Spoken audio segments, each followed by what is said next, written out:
What did humanity just choose? We have to keep in mind there's a much, much bigger picture than us. So this is a major learning point, and it's all transitional periods right now in all different aspects of life. And as light workers, we got to rise to the occasion. Now is our time. The next 10 years, light versus dark is happening. Trust me. We're changing. The consciousness is shifting because light has to illuminate the darkness. And for something to be healed, it must come to the surface.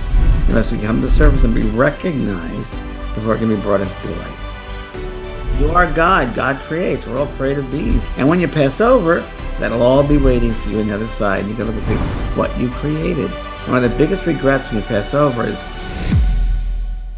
are you ready to shine?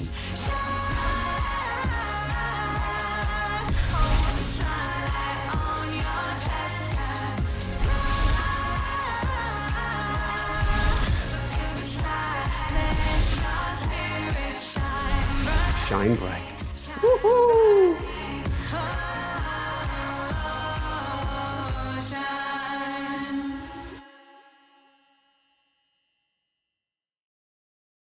Hi, everyone. Welcome back. I'm Michael Sandler, your host on Inspire Nation. If you've ever wondered what the spirit realm has to say about the elections, the current trajectory of humanity, or anything going on in your world and mine today, then do we have the James Van Praagh, The Power of Love show for you.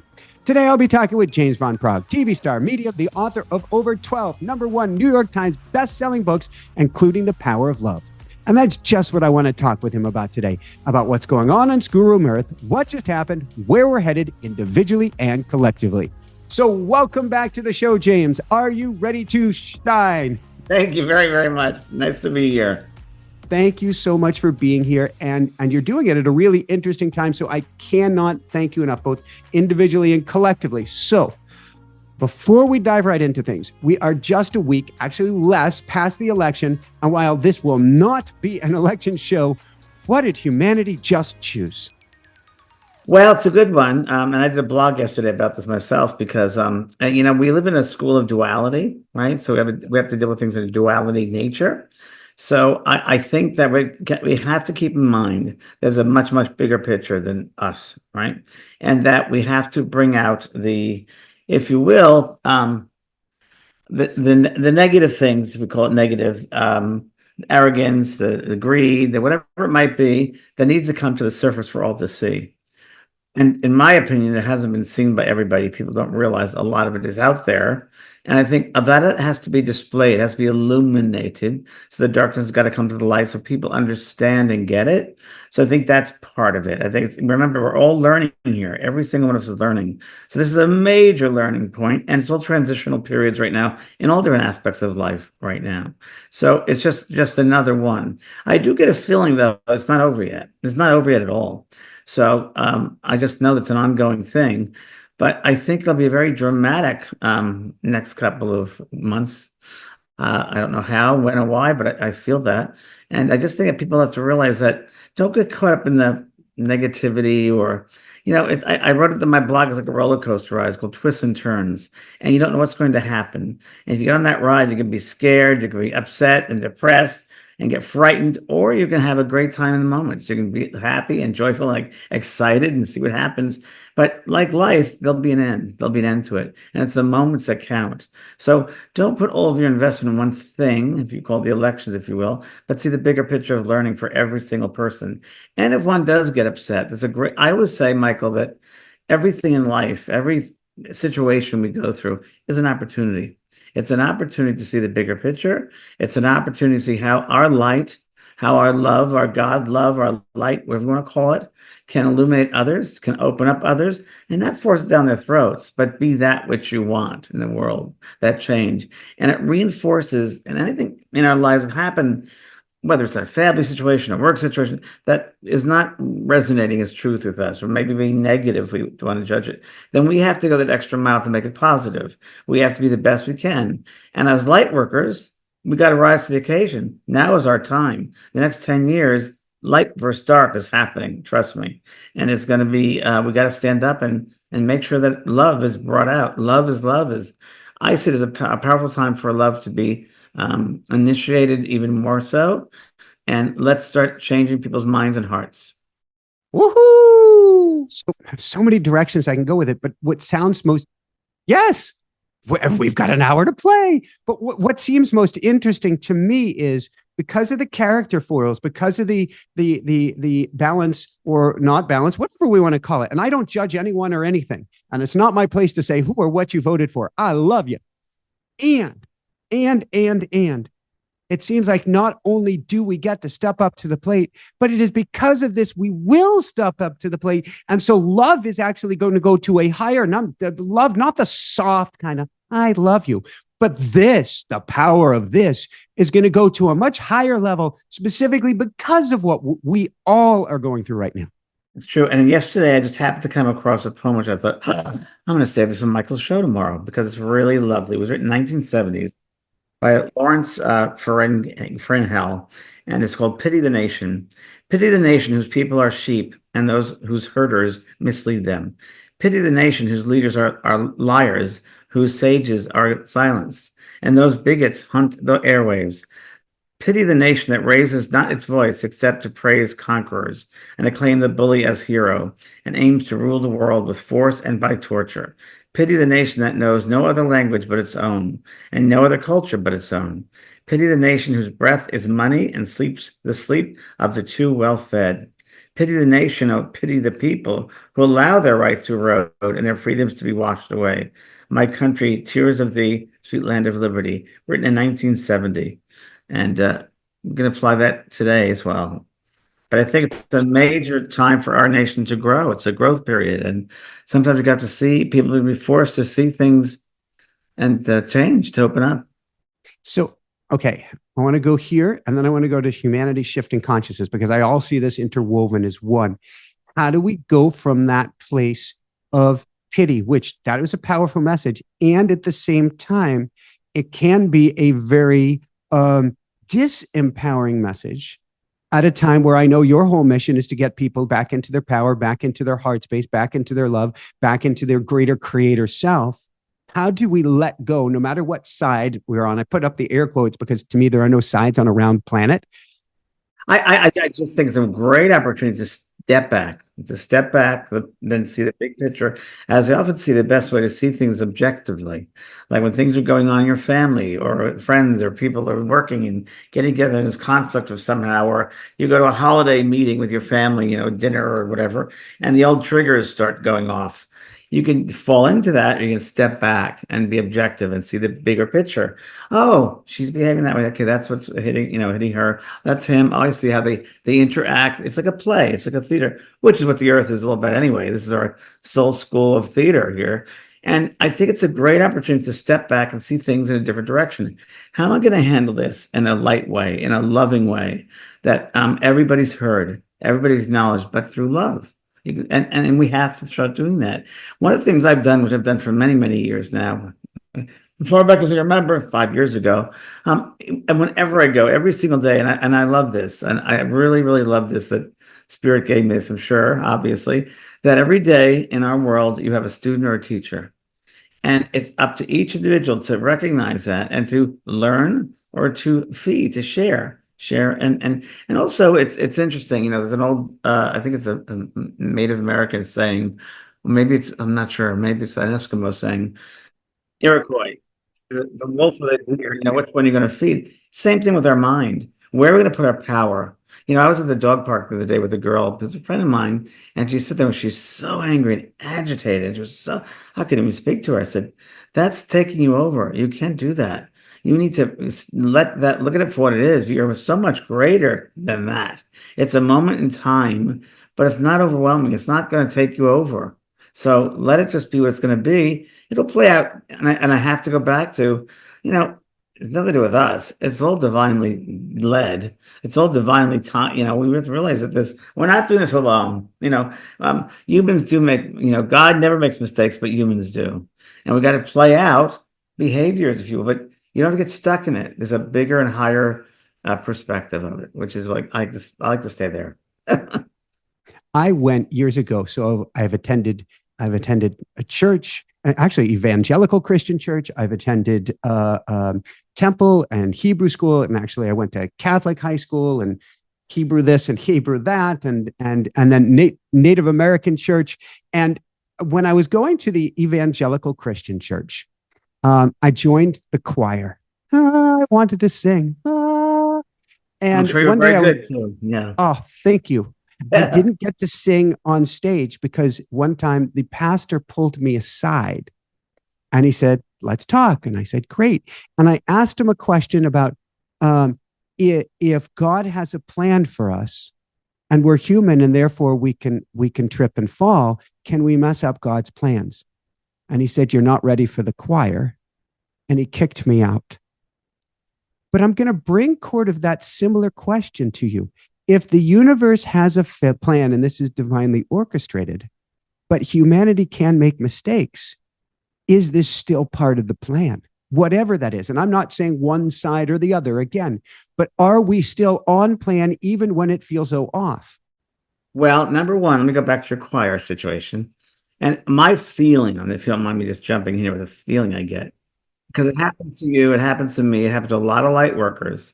And a healer did a reading for me 30 years ago, since passed. Incredible man, didn't know who he was or anything. And he looks at me and goes, oh, a healer, doing another reading for a healer. And he said to me something which really makes sense, and to you too, probably.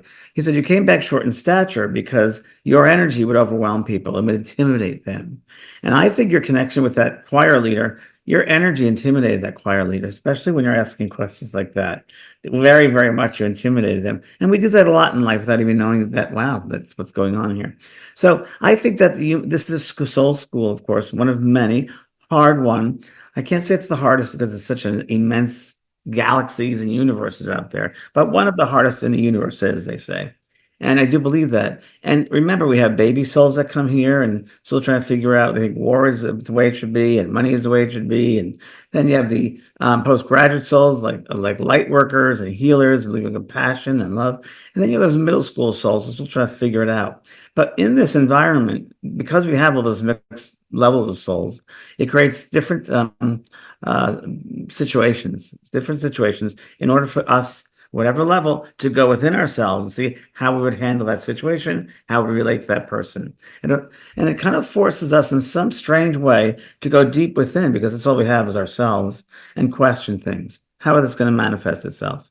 So I think the one thing about school Earth is that we have free will, that there are certain destiny points we must go through. But I think, and this is true, I'd say anything with people that ask about free will and choices, destiny points, I think there's a certain destiny point. But I think there's also free will involved. I also think there's karmic implications for this, because there is, it's a natural law of cause and effect. So a natural law of cause and effect. But again, it might sound so weird and hard to get your heads wrapped around it. And I go to the most simple part of it, which is it's either love or fear. That's what it is. It's either love or fear. And love to step back and see in a loving way this happened for some reason. Who knows what? It's so interesting. It's like when a child passes away. I'm just using this as an example, and the parents are like, how could God do that? This is unnatural. How could we? And at the time it happens, we don't know the reason behind it. But years later, we find out maybe those parents helped with an organization, may establish an organization to help parentless children, or that write books. Happens all the time. So we don't know in this linear vibration, what that outcome might be in the long haul. But if we can use that sense of it's divinely guided, and we use love, that you don't have to like what's going on, right? We don't have to like it. We can step back and we can even make choices to say, wake up, people, here we go. But I think it's a divinely led scenario that it's hard to, put that stamp on it. Thank you. And by the time this airs, it will have taken place. We get a heart checkup on our daughter, Hannah Bear, in a couple of days. And she's 2.5 now. And she was a twin. When we got a funny ultrasound reading when she was in Mama Bear's belly, and we said, we need to follow up on this. And we were told, no, it's okay. And we're like, we need to follow up. We need to follow up. We need to follow up. We ended up getting to the either the number 1 or number 2 expert in the world for what's called fetal something syndrome. I can't remember the name right now. Not important. Twin to twin transfer or something syndrome. We go into this boardroom. We've got all the testing done. We go to this boardroom. doc sits down with us or other staff around, and she goes, I can't give you both of your babies. And we lost one of our babies that day. I remember that. And did you have to decide which baby? No, one baby's heart was beating for both at that point. But we had to decide to let her go, or the odds were exceptionally good we would lose both. In the moment, and we were prepared, we were doing the work. And that doesn't make it right. But we understood big picture. We get one of our kids. We really, oh my God, to this day, to see two of them, to two Hana bears. Although my guide now, my lead guide, is her twin sister, Miraku. Yeah, I think. I was just going to say this. And every night, Hana Bear says she's going to play with Miku, her sister, when she sleeps. And every morning she says, and she said, I probably said this on another show recently, but please forgive me, everybody. I said, do you go zipping around and flying? She said, I don't really fly. I'm like, well, how about Miku? She goes, well, Miku flies. I'm like, why can Miku fly and not you? And she goes, well, she's got wings. Oh my gosh. Wow. And such an agreement, that was a pre-setup for the incarnation. That was a major lesson for the soul group, for you and for your wife and the babies. That was that's a great example of predestination. That's a major soul lesson for all of you. Not only helps evolve you, but that entire soul group. And that has to happen. And sometimes, I think we pick things out when we're on the other side before we come back in with our teachers and guides, and we go through those certain elements, those certain experiences that we'll experience the physical earth, which have, it's so limited here. We don't see the bigger picture many times, but it forces us to grow spiritually. And that's why we're here every opportunity. So I'm sorry for that loss, but I got to tell you, her work's on the other side, not here. So she wouldn't do any good down here. She'd do much better over there, obviously. And I'm convinced that is a metaphor for what's going on for all of us right now. We can view, no matter what side you're on, because I don't think anybody's really happy at the moment. We can view stuff going on right now and say, why? Why this? Why that? I'm spiritual. Heck, I'm out here. It's 70 degrees outside when there's usually snow covering the ground in northern New Jersey. And it's balmy out there and there are fires all around. And I can be going, why? Or I can say, okay, I'm going to be prudent. There are things I can do about all of this. And I know there's a bigger picture game at play. Right. So why feed the negativity? See the positivity. There's something else going on. Being prudent, great thing, but be aware of the bigger picture. Don't get caught up in the victimization of it, right? And the negativity of it. As Eckhart Tolle, I love his expression of the pain body. People love to live in their pain body. It's really, really true. We're addicted to it. Yeah, it's really, really true. I think to get into we got to go rise up. We got to rise up. What Michelle Obama said, once they go lower, we go higher. It's true. When people in your life go lower, whatever that means, if there's fear, hate, whatever, you go higher. You teach them about love. And, I've been around people in some really bad circumstances and kind of I'm stuck in a situation. And I'm like, I'm just going to show them love. Light, happiness, that's all. That's all. That's how you teach them, by example. That's how we have to be. That's our responsibility as light workers, to be that which you're trying to teach. Thank you. And in that sense, you were talking about earlier, people coming here of all different, I'm not going to say levels, because humanity gets weird when it comes to levels and evolution of their souls, experience. It's all about experiences, right? It's building blocks that you wouldn't necessarily get the fullness of it in other dimensions, other spaces, other galaxies and universes. But this one in particular, and I say this with I don't really know the whole thing because I'm not of a seventh dimension. But in a three-dimensional world, I could say it with the rules of a three-dimensional world, is that, we come here to one of the hardest schools because we go through physical lessons. And I think part of the reason, Michael, that people have a hard time sometimes down here with certain things, and this is my hypothesis, is that we really innately know that we are souls having an experience. And for a soul to experience certain physical things, like, this feels so weird. This doesn't feel like me. It feels foreign. And I've noticed that past several years. It's like, wow, this place feels so not me, because when you realize that we don't belong here, we're just visiting. We're just in school. Which is a great way to say, relax into everything more. Relax into it. Your soul is having experiences. We're not humans having a spiritual experience. We're souls having a human experience. So look at it from a soul point of view. And it's a lot easier when you do that. And it gets away with judgment. Judgment is so of this physical vibration.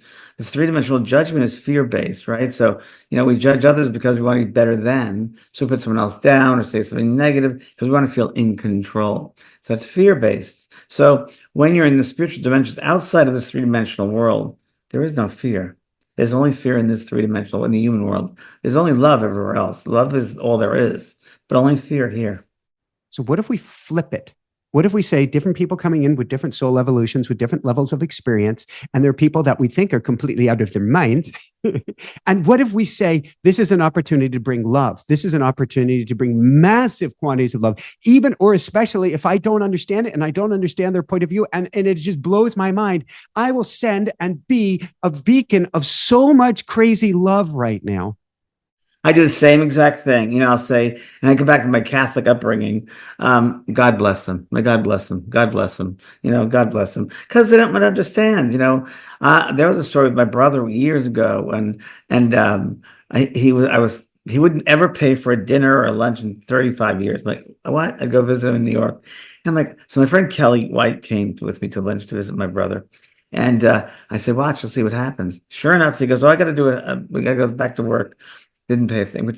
And she said, oh, I like your brother, but he's a skedaddler. I said, you have one of those too? She goes, yeah, I have a skedaddler. She goes, James, he's a lovely man, but he doesn't know any better. He doesn't know any better.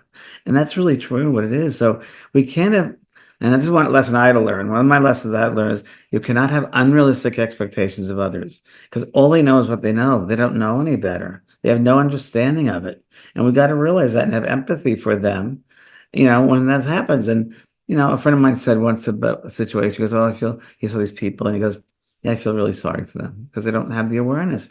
And it's true, I mean, and that's their experience. That is their experience. Who knows what their journey is supposed to be or their destiny points, but, empathy. I think empathy is a big part of our being light workers down here.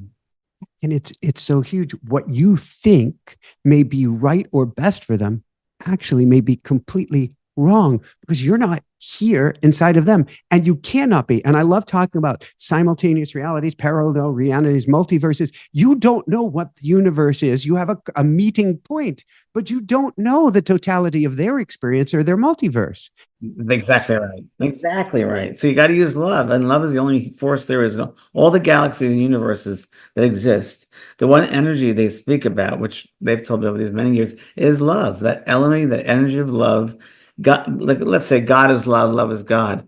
Love and God, same thing in every living thing. That prana, that energy, is in every living thing, and we have to respect that, whatever it might be, whether it's a plant, whether it's a turtle, whether it's a human being. I love this. I think we've talked about it before. What I make it not a challenge now, because I've done it so many years now, it becomes a regular habit. Whenever I see somebody in a situation, let's say at a store, and they're in a bad mood, the cash register person, and I say, how are you today? Oh, your hair is beautiful. I turn it to a positive. So I'm sure you do the same thing. I know you do. And you have to. And it really makes a difference. It's a very strong, really strong, because then they'll go to a co-work and feel much better, and shifts the energy. So it's shifting the energy to one of love, to one of from fear or limited or depression, and bring it up to a higher level of love. And a lot of people just need to be validated. They want to be seen. And that's just a great little way of saying, you're seen, you are love. I love you. You are loved. And that's maybe all they need. And it is the ultimate renewable resource. The more that you walk up to somebody and say, I see you, and truly see them for who and what they are, a divine, energetic, immortal, spiritual being struggling with a human experience, as we all are, all of a sudden your heart, without trying. And another thing, when people come to you, and people come to people and they say, I'm having trouble with my husband here, or I just can't get out of it. We as light workers are going to say, okay, let's look at the situation. And I always just say, just step back, and as if you're watching a play, and how the character behaved. And I said, so where is the limitation of love here? Are you giving away your power? Are you being abused in some way? So if you are, you're not living You need to be respected and loved because you're a loving being. And if someone's taking away your power or disrespecting you, that's not okay. There's got to be boundaries drawn. And people sometimes are afraid of using boundaries, but you know what? It teaches the other person or persons, guess what? That's unacceptable. That way of behavior is unacceptable to me. I'm too much of a light and a loving person. Don't throw your garbage at me because I'm not the one you throw it at. I want to accept it. And that's the way of teaching people too, boundaries. Okay, let's go someplace I totally didn't expect to go. A lot of light workers on either quote side are experiencing outrage, whatever that means. And at the same time, wow, oh, I'm pulling on some interesting strings here. Wait, you just said something very interesting. So, outrage, light workers having outrage. What do they do with that? What's turned around to a positive? So, how can you make that outrage into something really exciting and positive? The trick is light workers tend to then turn the outrage toward themselves. What did I do wrong? Where did I go wrong? And they beat themselves. And I'm not saying we beat ourselves down. Well, yeah, the ego, right. So we got to step out of that ego, the human part of us, and again, connect to the higher part of ourselves. And I always tell people 70% of the soul's outside the body, only 30% is in the body. We got to get into that higher self and bring that higher energies down here. And, it's not about us. I always say to people, it's not about you. It's nothing to do with you. They go, huh? I said, no, nothing to do with you. We're all connected. We're all one. So it's for everyone. And by you behaving badly, you're putting that into the blueprint of everyone. You're putting that energy out there in the tapestry, and you can't do that. You got to make a positive tapestry. So, how do we do this? How do we both help bringing light workers, because that's everybody who's watching this, bring everyone to a state of love, or help them to be able to choose love? And here's the biggie: draw boundaries, which are so hard for those who have their heart out there and feel we are here to help people. How do we set those boundaries? Well, it's going to happen because if you live heart forward, which I teach all my students, I try to live it every day. I call it the open-hearted warrior. Yeah, I mean, it's really what it's about. And people will be intimidated, like I said earlier. People will challenge you. And again, it's not about you, it's about the bigger picture. So they might not realize something. Go back at them and say, this is the way it should be. I live in love and I need to be respected, self-respected. Now, you can't really seek for boundaries if you don't have, and love, if you don't have it for yourself. You've got to love yourself enough and respect yourself enough to say, no, that does not work for me. And that's really what comes down to. It's love. Everything comes down to loving of self, honoring himself. I always, again, I grew up Catholic, which I never really related, and Jewish, which I related more to. But I had the sense of, yeah, the same thing, of course. So I'm a sacred vessel. And it's so interesting, but I'm the church, I'm the temple, I'm that. And it needs to be respected. It just has to. We talked about growing up with God as this being on a cross. Like, no, God is you. God is within us. And, that's what I just feel that way. And even when I do my mediumship, I find when I step on stage that it is a very sacred experience and a reverent experience. And people that are there have to be part of that reverent and sacred experience. And I set it up that way. And if it's not, and they jump through the boundary and don't respect other people in the audience, say, let's wait a minute. Well, I want you to respect everybody here. We're all connected. And it forces them to think, wow, you're right. I should have been considerate of other people. So there's always ways to be aware of the consideration of it. Again, my thing, which I've lived my whole life, which has really worked, the golden rule: treat somebody as you want to be treated. As simple as that. It's really easy to get down on ourselves at this day and age and then go treat others like I want to be treated. I feel like crap. I don't even know what I want right now. I mean, we all have those down days, right? We all have those incidents, those moments that will not last forever. So as you having the human experience, and part of this human condition is going through the bad, the ups and downs and all arounds and trying to figure things. That's part of the human condition. I think we got to realize it's going to pass. This too shall pass. And it's okay to feel negative. It's okay to be fearful. It's okay every once in a while. You betcha. That's part of this experience. Again, we can't cop out. It's a human experience. We got got to go through the school down here. So that's okay.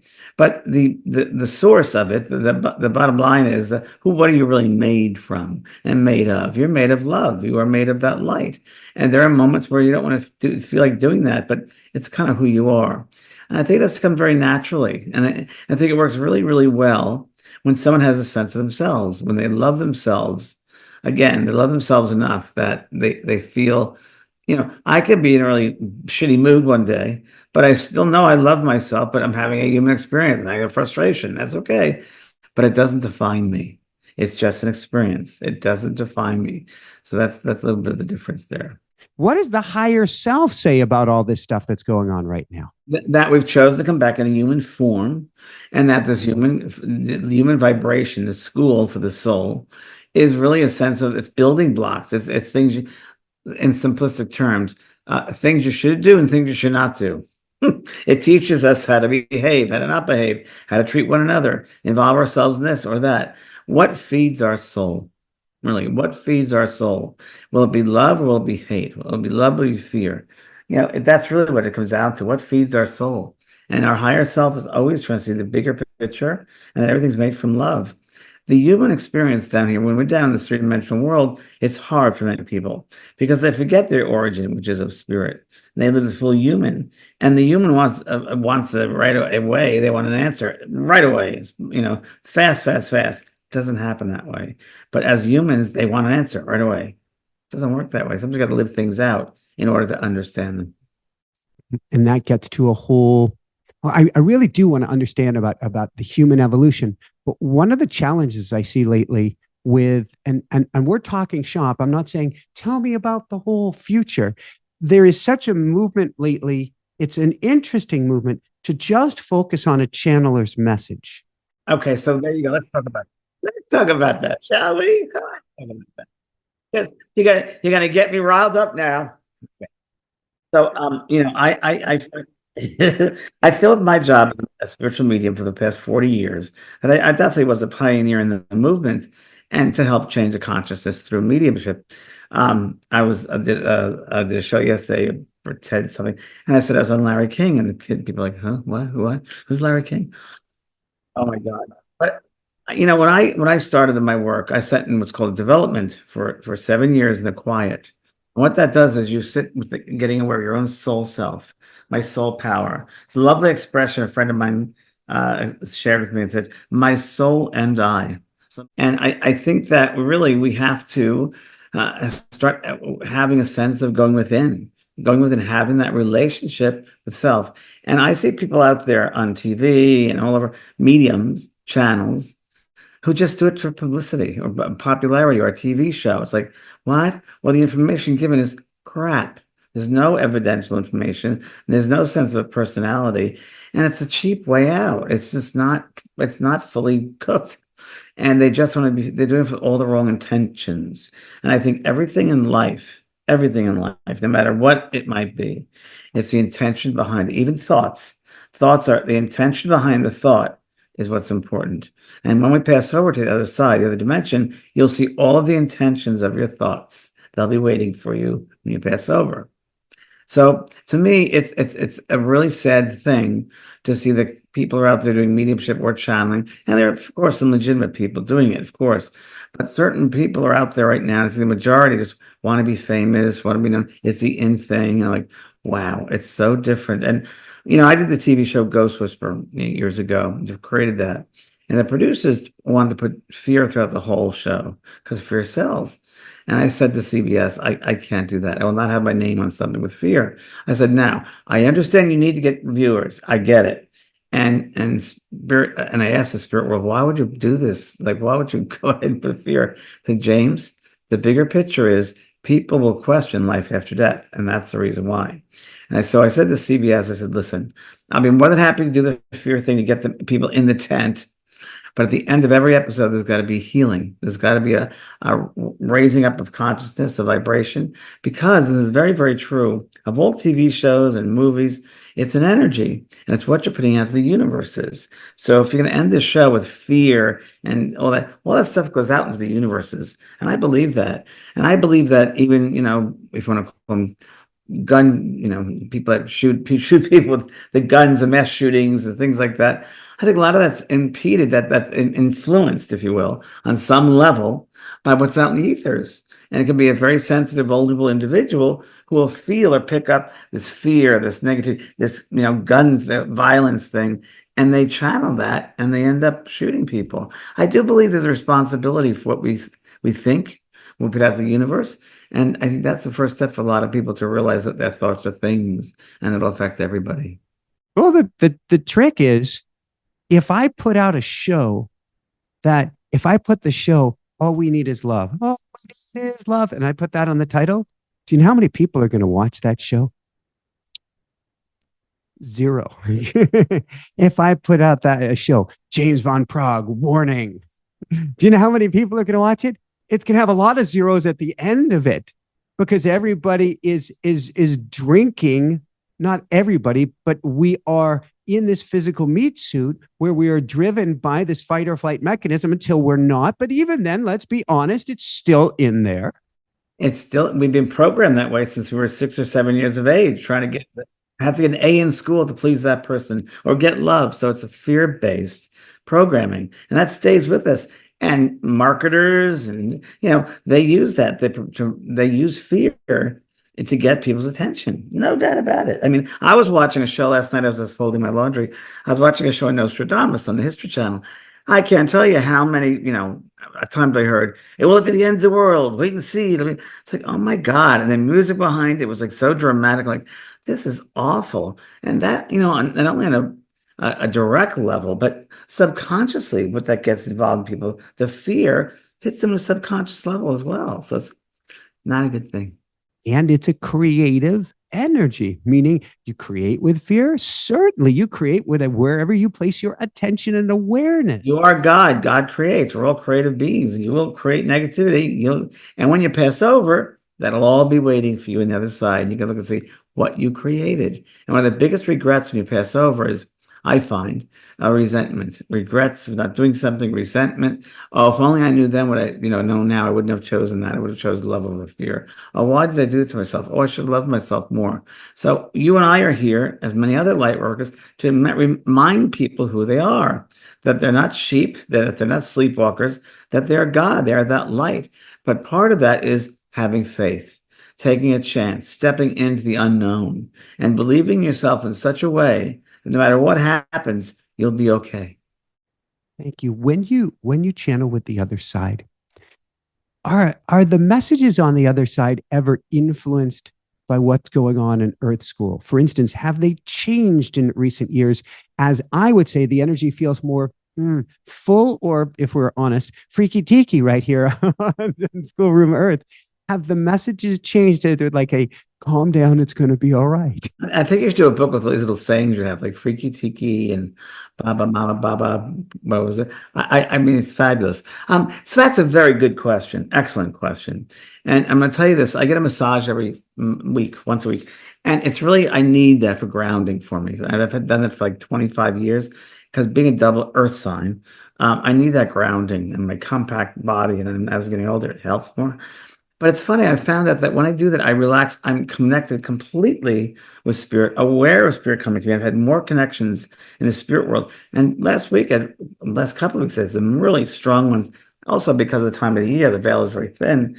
But I remember asking that question, not asking that question as much as thinking about that. And I kept on getting the sense of the enormity of the universe is so beyond the box of the three-dimensional world, that the earth, and a lady told me, a friend of mine that passed over, said, the earth, James, is a box. It's limited to a box. It's a three-dimensional world. It's flat. Over here, you walk through colors. You observe colors in the three-dimensional world, but over here, we walk through colors. We become part of the color. Color becomes part of us. And so what the more influences, they are more and more light beings whose job it is, or mission is, to influence those minds to make positive outcome on the earth. So many guides, positive guides, they walk among us, the light workers, and those souls who are just, their job is influence. Inspiration means in spirit, and that's their main job. So there's a lot more light workers, light guides in the space now, in this dimensional, helping to inspire. even more so now, to bring love and kindness and compassion into the world. Thank you. So, are you hopeful humanity consciousness is shifting? This is actually part of our path right now. 100%. I know it is because when I first started doing my work in 40 years ago, no one could talk about dead people. Everyone, like, when I tried to sell my first book, Talking to Heaven, I had to go from publisher to publisher. Said, and it's so interesting. The reactions were, "Oh, that's scary. No one's going to want to buy that. Oh, no one will want to buy that." Until Dutton Books said, "You know what? I thought everyone's curious about that. That'd be a great title," and she was right. And that book helped change the consciousness. Opened up the door for many TV shows and movies and so forth. The Sixth Sense I was a little boy in The Sixth Sense. I got to tell you that because with the same agent over at ICM, and they read my book, Talk to Heaven. It was so positive. They wanted something, I think, a little more fearful. And Mike Shakur was also a client. I can't say it officially, but I wouldn't be a bit surprised because a lot of those things that I saw that used in the movie were what I experienced, but mine were always positive. When I looked under the bed, it was a positive soul. And at nighttime, it was positive. There was once, I think when I was young, I ran to church because I was afraid. But it was very interesting. But things have changed so much in my short time of being here that people are much more open to alternative ways of healing, and mediumship, channeling, working on self, mindfulness. So it's really, and I think it's also a generational thing now. I think more and more people are open to it. And I hate the internet. I hate it, believe it or not. I hate it. But I don't always hate it because I think if it's used correctly, as you're doing, I'm doing, others are doing, to get the word out, to get the word of light. Well, I have some gardeners here. Hello. To get this and used in the right. I have a broadcasting degree from San Francisco State, and part of that degree was you have to be respectful and what you're going to put out to the universe, which are the airwaves. And it was very, very. Marshall McLuhan would often talk about that. He wrote a book about it, about how you have to be responsible and realize that you're reaching many, many people around the world. This is way before the internet. But one day it's going to be a global community. He predicted that. And we're going to have to be very responsible what we put out there because every single person will be affected, which is really, really true. It used to be the Oprah thing in the 80s and 90s. Now it's the internet. And that's why it's such a responsibility, this internet. And, there's a lot to it, like AI. I'm concerned about AI because just like the internet, anything positive can be turned into human negativity.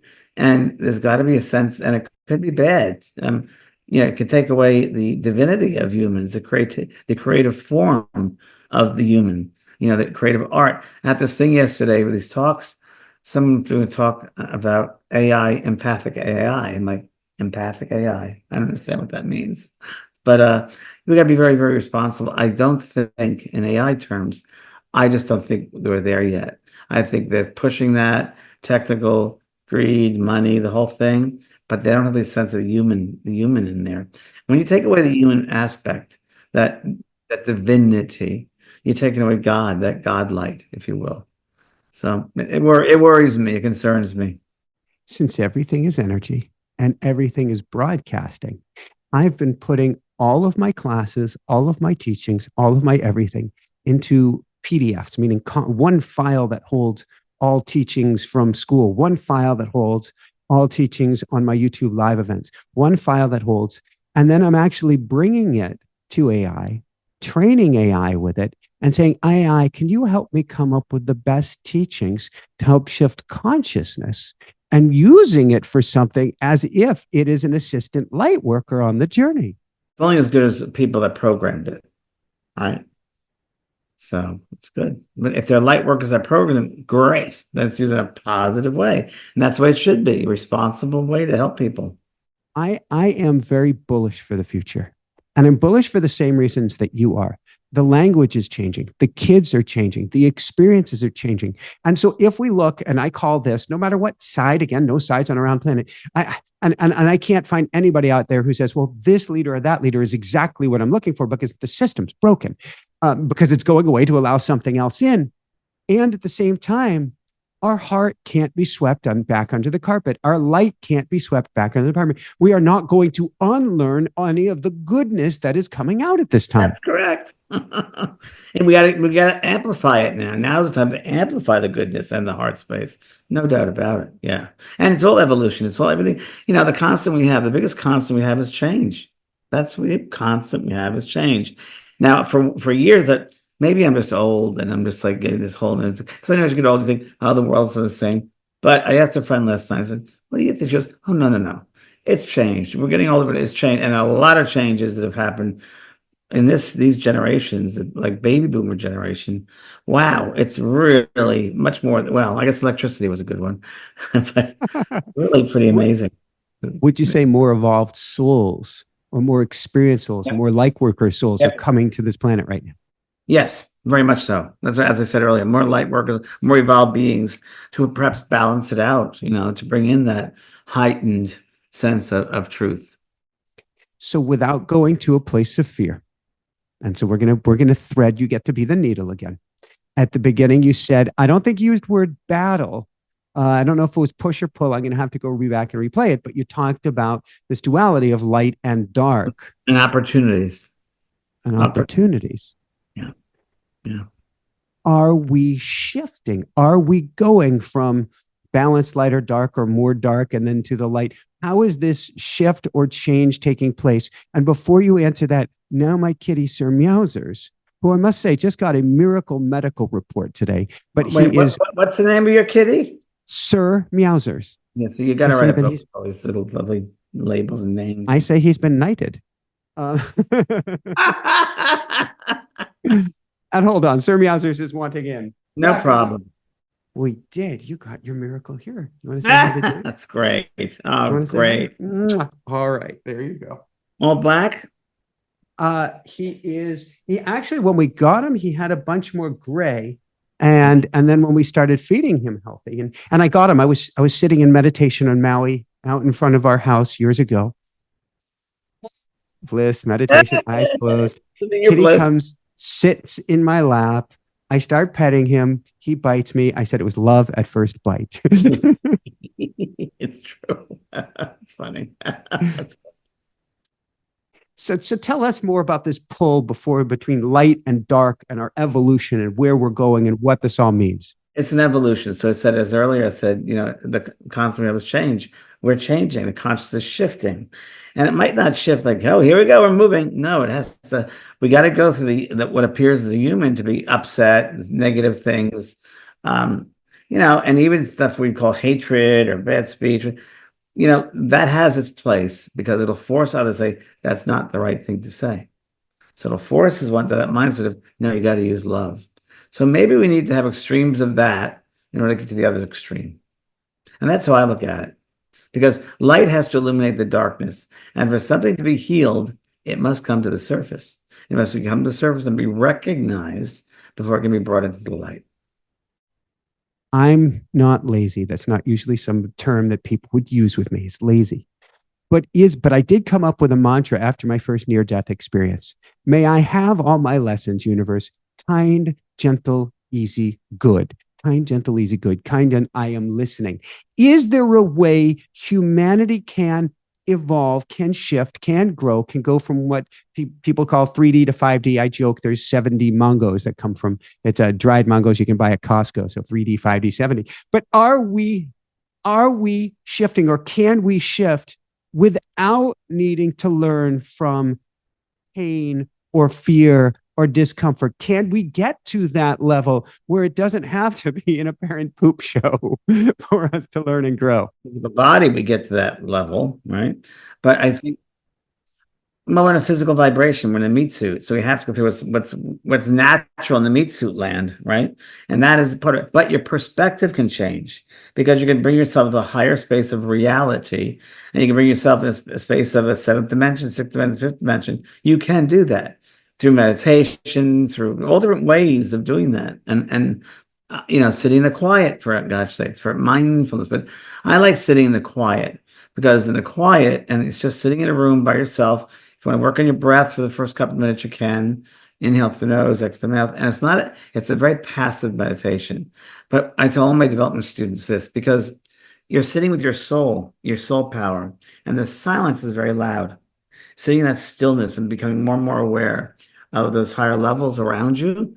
And it just reinforces your own sense of soul power that you're a soul having an experience. And the more we get involved in that awareness, the easier it gets.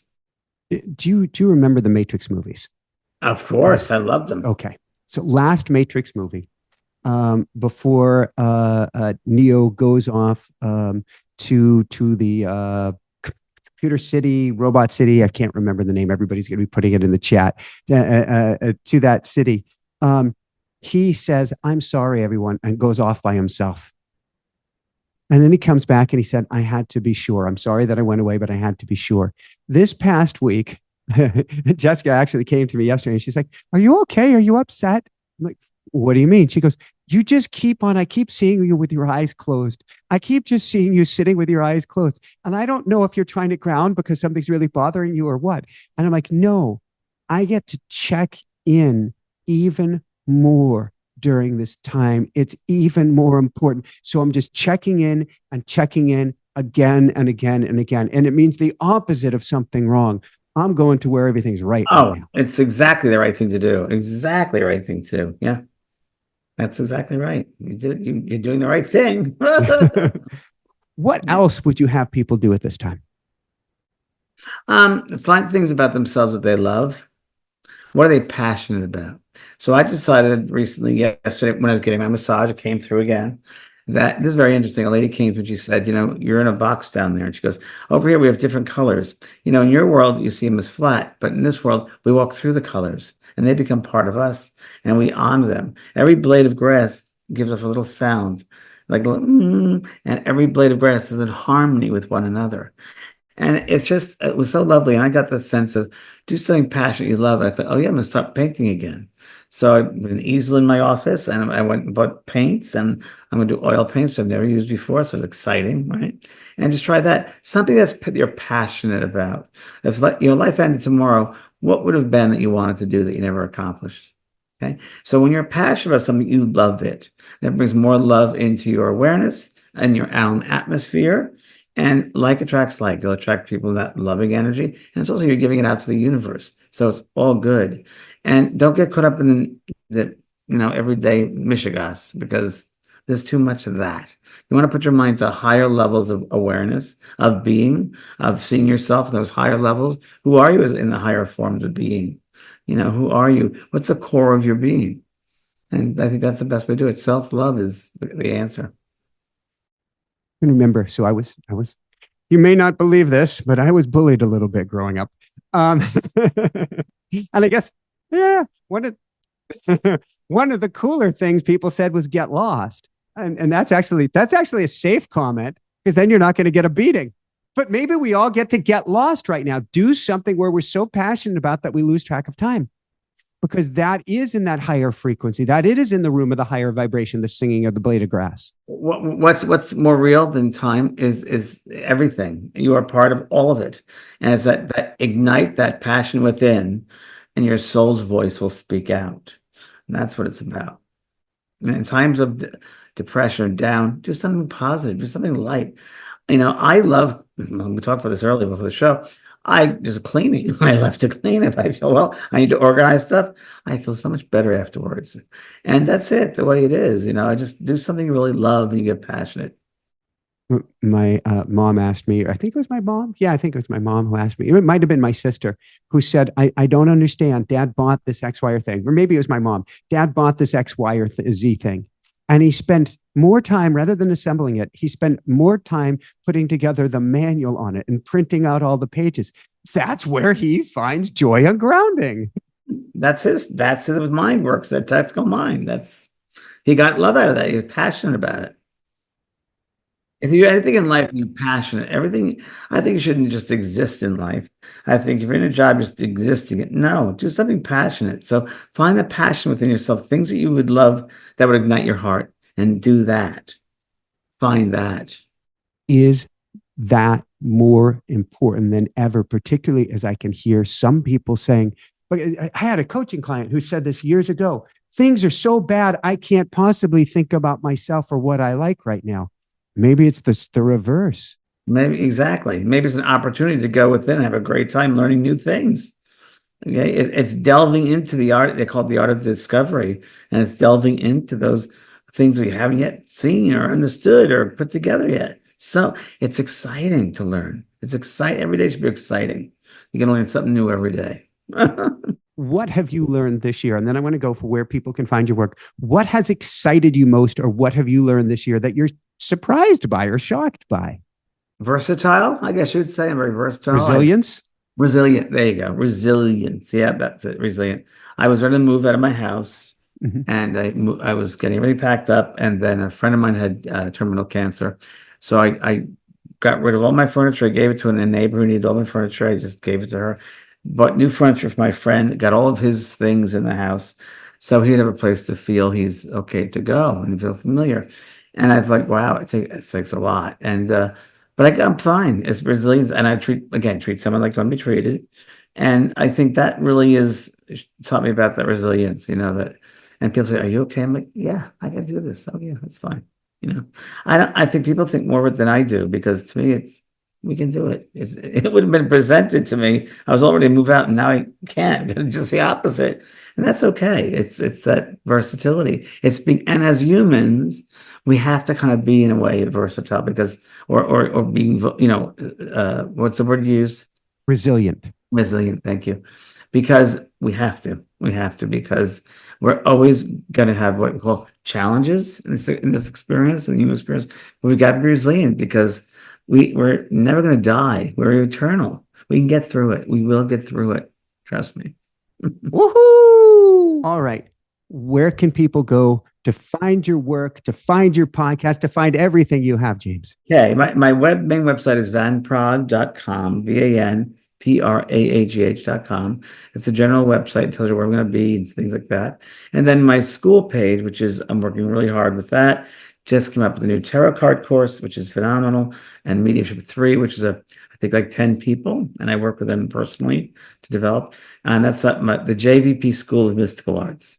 And my podcast is Monday nights, and it's called Both Sides Now and Beyond. So everything I do is with energy and passion, and to help people to reach a higher level of awareness. And my school was developed just for that, just like your school. I did it just for helping people to raise the consciousness, to understand themselves better, to honor themselves, I should say. Beautiful, beautiful, beautiful. Woohoo! Any last words you want to share with people today? You want to leave people with words to raise people up, words for whatever. Yeah, well, this is a good one. So behind you, I see a lot of trees and gardens and all that. And I'm thinking, people go outside and just start feeling the energy of every leaf and every tree, and feel it affect you, and feel the connection between you and that leaf, the tree, the grass, that there's a oneness of energy, if you want to call it the prana, that one life force through everything. So go outside and feel that oneness, and I think you'll feel very clean and pure. Ooh. I had my first NDE, and I got out of the hospital, and I managed to drive up and then crutch by the National Center Atmospheric Research, Boulder, Colorado. And I got stuck staring at a pine tree and started crying, because I started to see light spinning up in a vortex off the top of the tree. And then you could see it on everything. And I was just like, oh. It's true. It's true. Well, thank you, Michael, very much. Thank you for spending some time with me. Thank you so much. So for everyone out there, this is Michael Sandler saying, be well, have fun, realize that connection with everything, realize your power, realize you are the creator, and begin shining your light with love on the world today. And above and beyond all else, shine bright. Woohoo! Thank you so much, James. You need to finish up. You had a great finish. You kidding? Wow, wow, wow. What another special show. What another important. Love is a topic that seems light, seems fluffy. I don't know where that concept came about. This is the power. This is what it is all about. And so what a powerful, heart-filled, love-filled, creative-filled show. On that note, just as James is mentioning, if you want to bring your energy up, way up on a daily basis, I've got 2 or 3 key ways you can do it. 1, go to dailywoohoo.com. Daily inspiration, daily goodness, daily attunement to bring your energy up, and way up, and it's free. Link down below. 2, come to our School of Mystics. 4 classes, one each Wednesday. Well, it's not 4 classes each Wednesday.